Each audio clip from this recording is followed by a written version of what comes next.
Domingo, 11 de agosto. Viendo claramente. Bienvenidos a la lectura de la lección de escuela sabática y los comentarios del Espíritu de Profecía. Lee Marcos 8:22 al 30. ¿Por qué necesitó Jesús 2 toques para sanar al hombre ciego? ¿Qué lecciones surgen de este relato?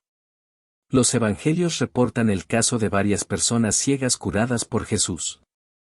Además de este pasaje de Marcos 8, la sanación del ciego Bartimeo se reporta en Marcos 10:46 al 52, Mateo se refiere a 2 ciegos, Mateo 20:29 al 34, y Juan 9 narra la historia de la curación efectuada por Jesús en favor de un ciego de nacimiento enviado a lavarse en el estanque de Siloé.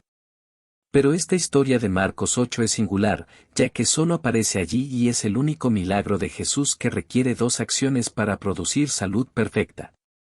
Como parte de la historia, un detalle conmovedor es que Jesús toma al hombre de la mano y lo conduce fuera del poblado. Uno puede percibir su simpatía por la limitación del hombre. ¿Pero por qué 2 toques? Aunque este es el único de sus milagros que incluye 2 acciones, eso no implica una falta de poder de parte de Jesús. En lugar de ello, se trata probablemente de una parábola actuada, es decir, de una acción destinada a ilustrar el hecho de que la percepción espiritual a veces requiere cierto tiempo para desarrollarse. Esta interpretación se ve corroborada por el patrón literario de esta sección de Marcos, donde la instrucción dada a los discípulos acerca de sus futuras muerte y resurrección tiene la curación de un hombre ciego al comienzo y al final. La restauración de la visión llega a ser así una metáfora acerca del discipulado perspicaz. Los docentes aman las preguntas. Estas son a menudo la llave para abrir o desbloquear el entendimiento de un estudiante. En este pasaje de Marcos 8 se encuentra el punto de inflexión del libro. 3 características confirman esta aseveración. Primero, Jesús interroga a sus discípulos acerca de su identidad, algo que no había hecho hasta este punto. Segundo, Pedro es la única persona no endemoniada que declara que Jesús es el Mesías. Tercero, inmediatamente después de esta revelación acerca de quién es Jesús, él comienza a explicar a dónde se encamina, a la cruz.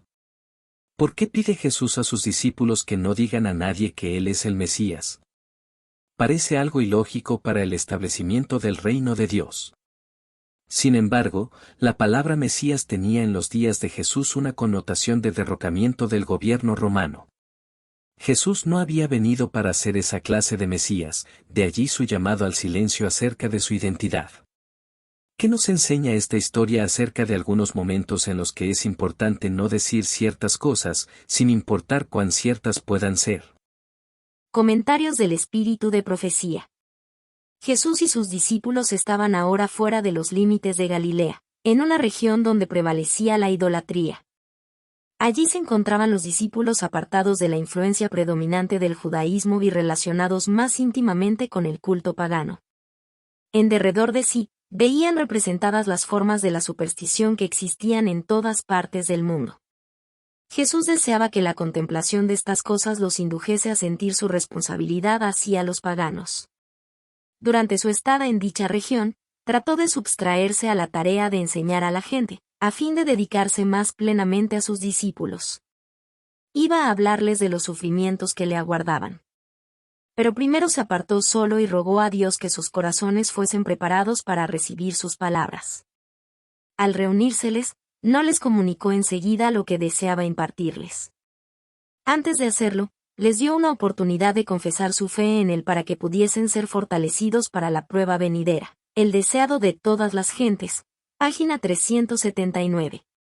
Jesús preguntó a los discípulos, ¿y vosotros, quién decís que soy? Pedro respondió, tú eres el Cristo, el Hijo del Dios viviente. Pedro había expresado la fe de los 12. Sin embargo, los discípulos distaban mucho de comprender la misión de Cristo. La oposición y las mentiras de los sacerdotes y gobernantes, aun cuando no podían apartarlos de Cristo, les causaban gran perplejidad. Ellos no veían claramente el camino. La influencia de su primera educación, la enseñanza de los rabinos, el poder de la tradición, seguían interceptando su visión de la verdad.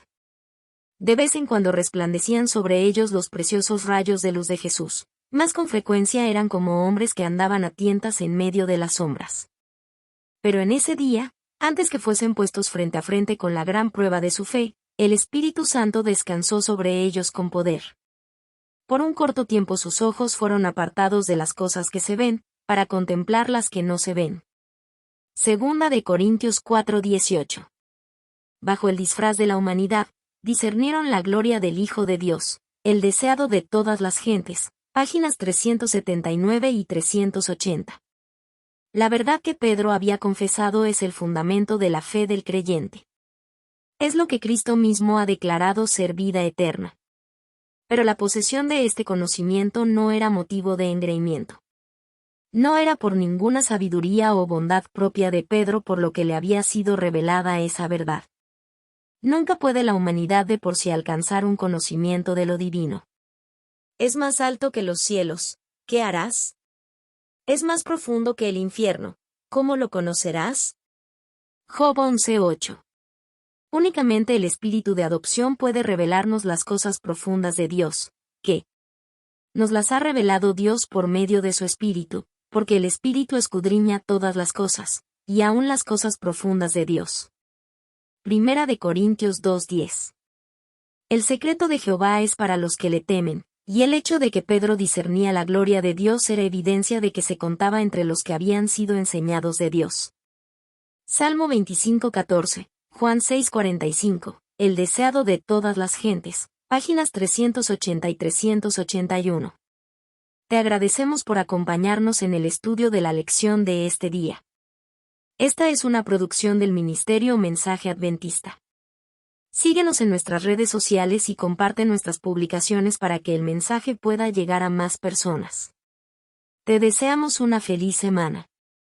Que Dios te bendiga.